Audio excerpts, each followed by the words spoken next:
पहला क्वेश्चन है, दिसंबर 2024 तक लोकसभा में उत्तर प्रदेश राज्य के कितने सदस्य हैं? 20, 40, 60, 80। यह प्रश्न एसएससी सीएचएसएल 17 मार्च 2020 को पहली शिफ्ट में पूछा गया। यूपी पुलिस कांस्टेबल 27 जनवरी 2019 को दूसरी शिफ्ट में।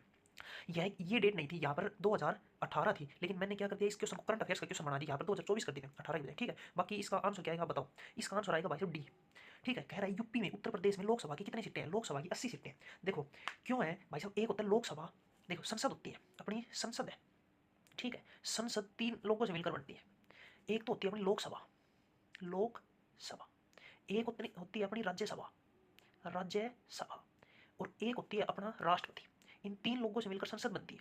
ठीक है, अब कह रहा है सबसे ज्यादा लोकसभा की सीट कहां पर है? उत्तर प्रदेश में। राज्यसभा की सबसे ज्यादा सीट कहां पर है? उत्तर प्रदेश। क्यों है? इसका एक कारण ये भी है कि उत्तर प्रदेश में सबसे ज्यादा पॉपुलेशन है। हमारे देश में किसी भी राज्य में सबसे ज्यादा पॉपुलेशन किस राज्य में है? वो है उत्तर प्रदेश। इसलिए लोकसभा की भी उसमें है। कितनी सीट है? 80 सीट। ठीक है, अब कह रहा है, आपने एक सुना होगा कि भाई लोकसभा में मैक्सिमम सीट कितनी हो सकती है? मैक्सिमम सीट सबसे ज्यादा लोकसभा में ज्यादा से ज्यादा सीट हो सकती है 550। ठीक है, आपने एक संख्या सुनी होगी 552। पहले क्या होता था? पहले होता था कि लोकसभा में ज्यादा से ज्यादा 552 सीट होती थी, लेकिन अब क्या है? अब 550 ही सीट है। क्यों भाई? जो 2 सीट है ना, दो दो सदस्य है, कहां से कौन नियुक्त करता था? इनकी नियुक्ति करता था। कौन करता था नियुक्ति? इनकी नियुक्ति करता था राष्ट्रपति। राष्ट्रपति। ये 2 क्या थे? ये 2 थे भाई साहब एंग्लो इंडियन, एंग्लो इंडियन। लेकिन अब इन्हें समाप्त कर दिया गया है। तो अब कितनी है? अब वर्तमान में 550 ही है। ठीक है, ठीक है। अब कह रहा है क्या? अब कह रहा है लेकिन मैक्सिमम कह रहा है वर्तमान में लोकसभा में मैक्सिमम सीट कितनी हो सकती है? 550। लेकिन फिलहाल है कितनी? फिलहाल है 545 सीट है लोकसभा में। लोकसभा, एलएस लोकसभा। ठीक है, फिलहाल 545 सीट है, लेकिन हो कितनी सकती है? 550 हो सकती है। ठीक है, अब कह रहा है क्या? जो राज्यसभा में है ना, राष्ट्रपति कितने सदस्य नामित करता है? जैसे लोकसभा में भाई 2 करता था, करता है नहीं करता था, ऐसे ही राज्यसभा में कितना करता है? इसमें करता है, इसमें 12 सदस्य नामित करता है। कौन? राष्ट्रपति करता है। ठीक, अब इसी से रिलेटेड आ सकता है 2-4 संविधान संशोधन है। ठीक है, जैसे कि भाई एक है 104वां संविधान संशोधन, आपने खूब सुना होगा। किससे संबंधित है? ये एंग्लो इंडियन से संबंधित है कि भाई जो लोकसभा में दो सदस्य नियुक्त करता था राष्ट्रपति, अब वो कैंसिल करती है। ठीक है, और क्या है? और इसी में क्या है? इसी में भाई साहब SC ST schedule caste schedule tribe, अनुसूचित जनजाति और अनुसूचित जनजाति के लिए 10 साल के लिए आरक्षण बढ़ा दिया गया। 10 साल के लिए आरक्षण।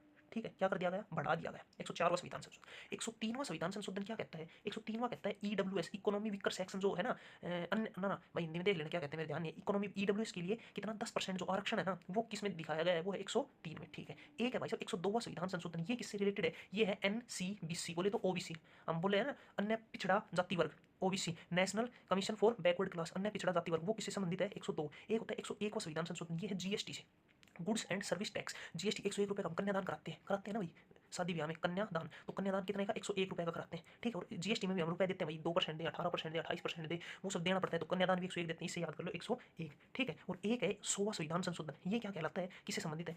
ये भाई बांग्लादेश और इंडिया के बीच जो कुछ हुई थी ना, मतलब टेरिटरीज, उनसे रिलेटेड है कि भाई आदान प्रदान कुछ उन्हें दे दी गई और कुछ उनसे ले ली गई। ये सब बांग्लादेश इंडिया 100वां संविधान संशोधन।